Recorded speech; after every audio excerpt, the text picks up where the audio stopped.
special film events. It's under the umbrella of our Steve Tisch Cinema Center.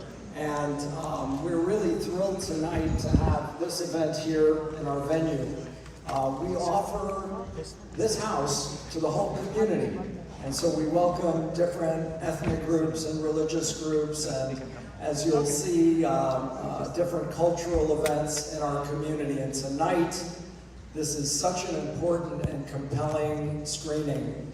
This is something that has to be emblazoned in our consciousness of telling the story, the true story, and never allowing the truth to be extinguished. And that's what tonight, to a great measure, is about. And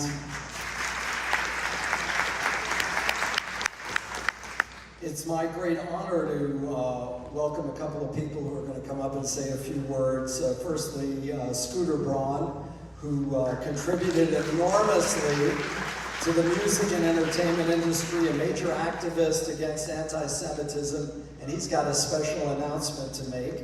And one of my dearest friends, New York Times best-selling author, the founder of Justice for Women International and Children Uniting Nations, the very special Daphne.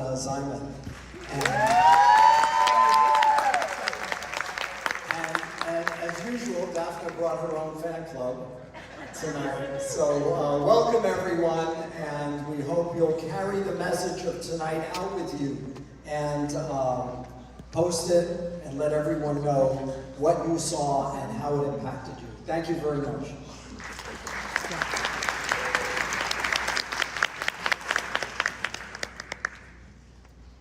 My goodness, if every temple and every theater had Rabbi Baron at the helm, I think we would be such a great community. Please give him a huge hand.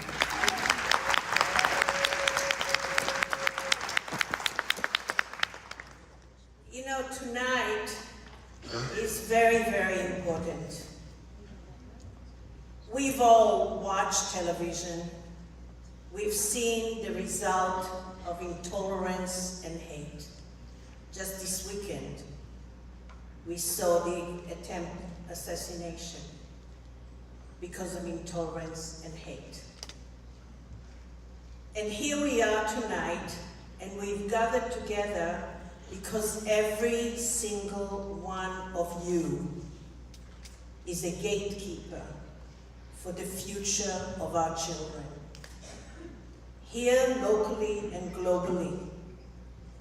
Tonight, we have brought together many cultures and many religions, particularly representative of the Jewish religion, the Muslim religion, women groups, and so many others that have an important voice in the entertainment industry as well, because media carries our voices. Co-hosting tonight with me is a person who has made a huge impact on the entertainment industry and the music industry, but that's not why I invited him here tonight. Scooter Braun stands at the helm of where we all need to move towards. When he sees the wrong, he actually makes every effort to do something about it. Whether what he's done about the hurricanes, or what he's done for Make-A-Wish, or what he's done when there was terrorism incidents outside the Ariana Grande concert in Manchester. Scooter Braun has now, when he has seen what happened at Nova, he took the helm again and decided that it's not going to stop there. And he's going to tell you what he's actually doing about it. So I don't want to steal his words. But it takes people like Scooter. It takes one to make a huge change in the world, just one. And each one of you can be one in a combination of many. And all together, we can have such a huge impact. Because what has happened on October 7th is below the tipping point of humanity. When girls are raped and mutilated as a way of calling warfare on a country, that's somebody else's daughter. It's somebody else's sister. It's some father's crying eyes and mother. And that is intolerable. Such horrific situations should never occur on the global map.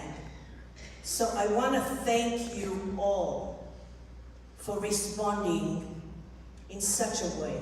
By being here together tonight, you're becoming a part of the pathway towards a better day tomorrow. I particularly want to thank some of the sponsors tonight. Stand with us, Rose Rostin and Esther here. Thank you so much. Women's Voices Now, Heidi is here. Thank you so much. Couldn't have done it without you. The Muslim women organizations that are here tonight, thank you so much. From the bottom of my heart. Ross Kemper and Linda Kokorian-Kemper, thank you for sponsoring. Michael Thornton, thank you so much for sponsoring tonight as well. And Patty Glazer, thank you for coming forward and supporting this whole situation. You're an angel.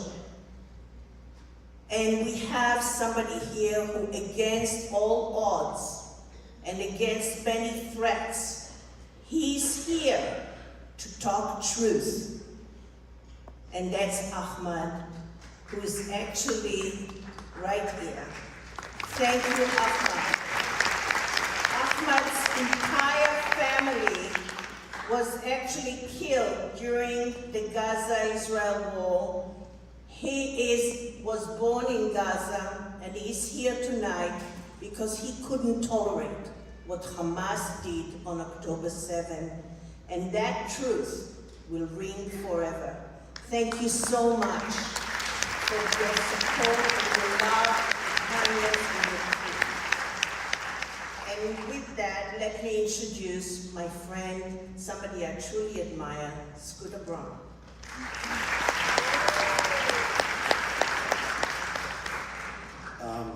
Never follow a best-selling author with remarks.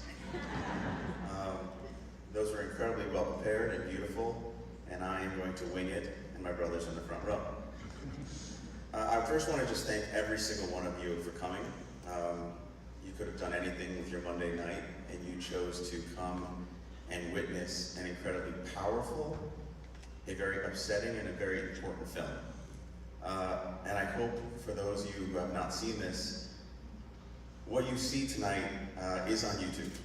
And it's there because after talking with my friend Cheryl Sandberg, who couldn't be here, who's an incredibly brave and powerful person who you will see in the film, they put it on YouTube because it's completely accessible to everyone, and there's no excuse for someone to not take that time to see it. When I met the survivors of Nova, it was at a healing camp with my brother Sam, who's here in Israel. We arrived in the morning at 7 a.m.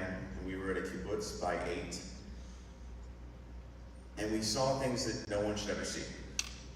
We saw devastation. Unfortunately, the blood was still on the walls. The smell, we'll never forget. And then we went from those communities to the Nova field. And we kind of expected to see what we saw, unfortunately. We knew this kind of evil was in the world because of our family background and the stories of the Holocaust, and my grandmother being in Auschwitz and my grandfather being in Dachau, and my unfortunate experience with someone who had the same ideology as Hamas, who committed a terrorist attack at one of our shows in Manchester. But when we arrived on the 4th day, we went to the Nova Healing Camp. and we saw kids 20 to 24 years old. Many who had lost friends, who had witnessed the things you're going to see, who gave interviews, and they were laughing and crying and singing music and doing therapy together, writing songs. And I sat with one young lady who had lost all of her friends. She was the only survivor out of her group of friends. And she said to me, she goes, you know, you're here, you understand, but if I was out there in the world and I didn't know, maybe I would hate me too. And it was the first time on the trip where I became incredibly angry. Because what happened to those kids at a music festival, the same music festival where our families would have gone to Coachella, or Stagecoach, or Governor's Ball, it was truly a music festival, and these kids were murdered as they were running away, as they were hiding in porta potties, as they were trying to escape in cars.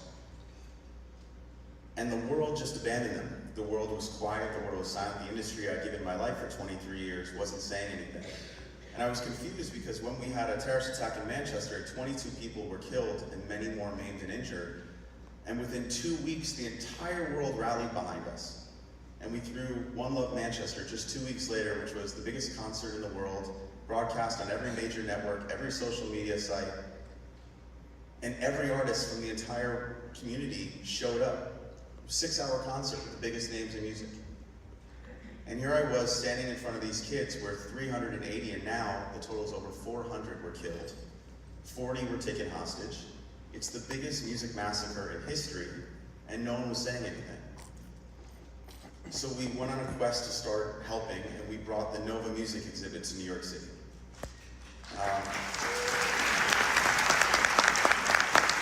This exhibit is the original tents, the original cars that were burned, the lost and found, the footage that both Hamas themselves broadcasted, and those kids as they were running away trying to get to their families broadcasted on their phones. And the way we put together this exhibit was very different from what happened in Tel Aviv, because everyone in Israel already knew what had happened, had experienced it. But we wanted to do something here that made people understand that Nova, and what happened to those kids, and what happened here, and what you're going to see, these were innocent people. And it is absolutely inexcusable that we as a world and as a community can't come forward and denounce this behavior. And I am glad that, special announcement, I've said it before, but we are officially opening in mid-August in Los Angeles, the Nova Music Exhibit. And we'll be running that exhibit through October, and I can tell you there's nothing political about it. It is truly about a music festival, and the way we're doing the tickets, the same way we did in New York, $2 to $8 just to cover processing fees, and half the time we're going to be letting in people for free.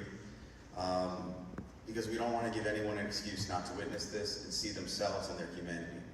And that is kind of why I'm here today. My brother and friends invited me. I've seen the film, and like I said, you're all brave, and I'm honored to see this many people here to witness it on a Monday night. Sexual violence and rape should never be used in warfare, should never be used at all, and it should never be excused.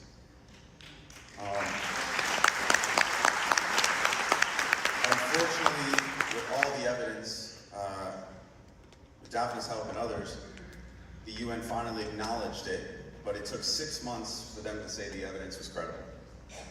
And in that time, we saw many of our own politicians deny this. And I want to be clear on the main reason I'm here.